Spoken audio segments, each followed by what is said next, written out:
Yaya, coffee nga. Sir, black coffee po? Hindi. Violet, ube flavor. Kaya mo? Hindi ko po kaya, sir. Pero kayang-kaya ko po kayong ubihan sa mata. Gusto nyo try natin? Talaga? Gusto mo sisantihin kita? Ito naman si sir eh. Ito na po kukuha na. Coffee dito! Sir, kape nyo po. Anong lasa niyan? Siyempre, lasang kape. Alam nga naman lasang milk tea. Alam kong lasang kape yan. Ang tinatanong ko, masarap ba yan? Bobo! Talaga, bobo? Sino sa atin ang hindi nakapagtapos ng pag-aaral? At sino sa atin ang hindi man lang nakatungtong ng high school? Di ba ikaw? O ay sino ba sa atin ang amo? Di ba ako? Sino ang katulo?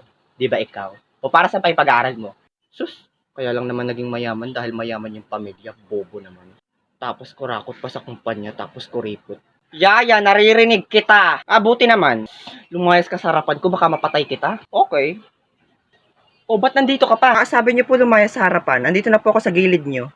Inday, ang utak mo nawawala, pakihanap! Sir, umiiyak ka po? Hindi. Nag-skincare lang ako. Toner lang to. Puyeta ka, lumayas ka nga!